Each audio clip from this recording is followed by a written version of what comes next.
Okay, this is the color version of the Bird of Paradise that I will be underpainting in acrylic paint. And this is the black and white that I'll be looking at as I add my values to my underpainting. So starting out, I had a nice little rough drawing. I'm taking a kneaded eraser and just erasing by rolling the kneaded eraser to remove some of the graphite.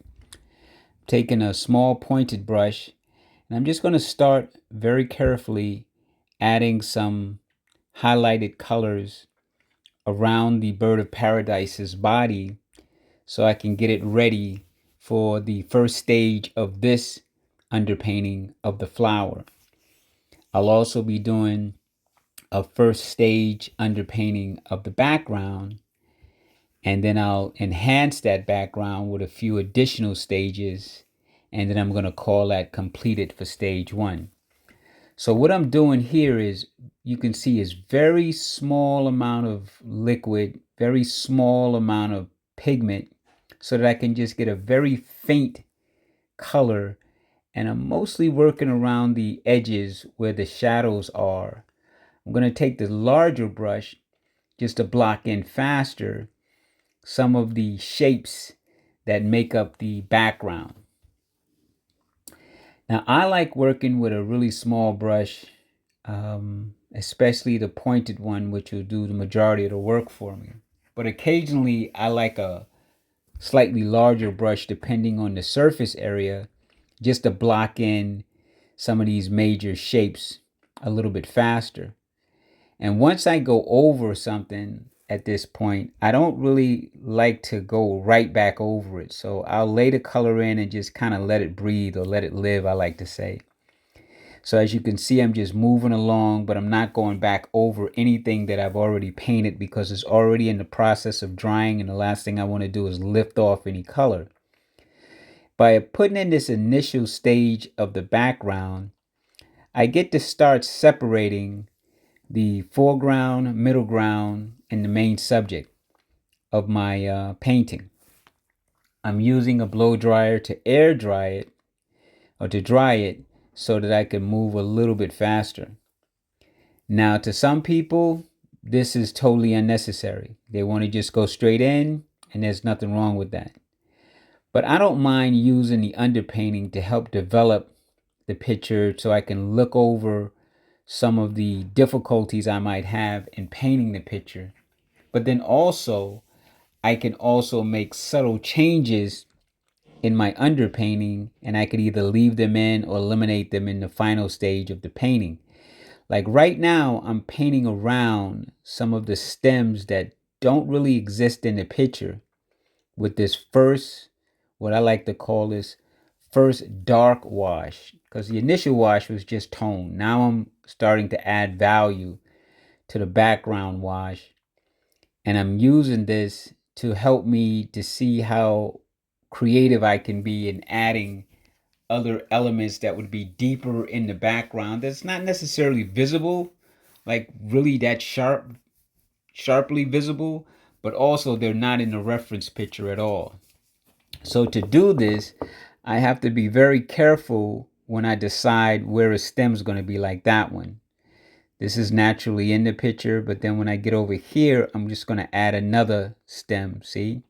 And I'm just using what I call the negative space, painting a slightly darker value over that first wash that I did, to let that wash be the color of these stems. But as you notice, my background color isn't really dark, but it's just darker. And I'm using this again to help pop up the foliage and the main subject. But I'm also using it to paint in some varying different stems, lines, forms, to help give my picture some added extra life. You don't have to do this, and you don't have to take as long as I did to paint this. But again, when I'm painting an underpainting, I like to approach it as if I'm painting with oil paints or acrylic paints as a final product, so I can get a chance to see and feel how I would go about the actual painting in color later on. So at this stage, I'm still just developing. I put in a second wash, if you will. I've created some other background elements that maybe weren't in the picture originally. But now I'm going in with a third wash or a second darker wash.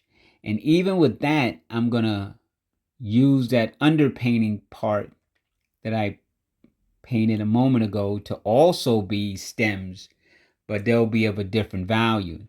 So you'll see some that are really bright and some that are really kind of dark and muted.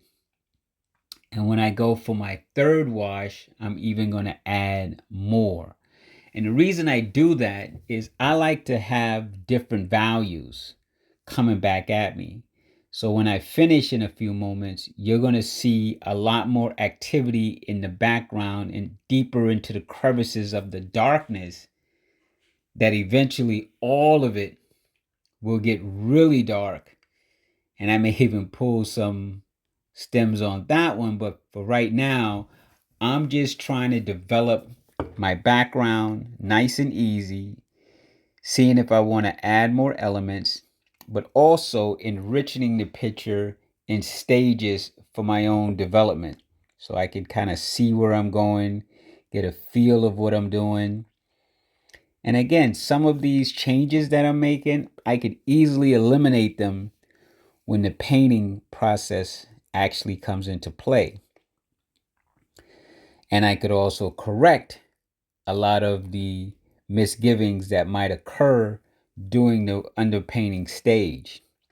So there's a lot of reasons I like underpainting, aside from the fact that it gives a foundation for me to paint on, making my colors stand up a lot more, but also stuff like this where I can just use my imagination, add a few things, and then maybe when I'm painting, I'll even add more.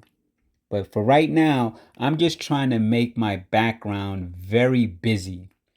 So having lines running in all different directions, all different values, it just, to me, gives the picture a little bit more interest. Again, some people may find this too much and don't want to do it at all. Just like underpainting, they don't want to do it at all, and I get that. But since I'm trying to show underpainting, I'm just showing you how I would approach it, how I would go about it. And now after this gets dried, which I'm drying it right now with the blow dryer, I'm going to go in and add, for this stage of painting, the final level of darkness. And then even in that painting, I'm going to start pulling in some more stems and twigs that are going in various different directions. But again, they'll also be in a slightly different value than I just did.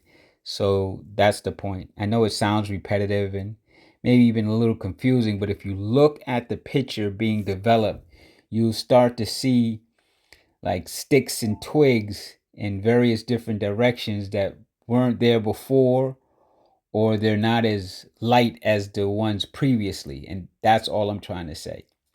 So at this stage, I'm developing. I'm developing my background. I'm taking my time to see where I might want to increase some of the values to help pop up some of those stems for easy to see later on. And I could eliminate them, expand on them, add to them. And I really love doing this. This video is about 12 minutes and 22 seconds and is slowed down only to help show you a little slower and explain a few more things, but it's all the same. It's just washes on top of washes on top of washes. It's just layers on top of layers on top of layers. And by having these lighter values, I get to play with the layers, leaving some of the lighter value to act as its own highlight while I'm darkening certain areas to help build up contrast. So if you could look at the left side that I just was working on versus the right side that I haven't touched yet with this third wash, you can see how the development on the left looks a lot richer. And that's the whole point of the underpainting and my style of doing it like a painting, because it gives me that feeling of things that are going on behind the scenes that weren't not necessarily there to begin with, but now they're there and they add a certain amount of depth and element to the whole painting process. And I just like taking my time. I feel that any art worth doing is worth investing some time in. I don't need everything to be done quickly and immediately.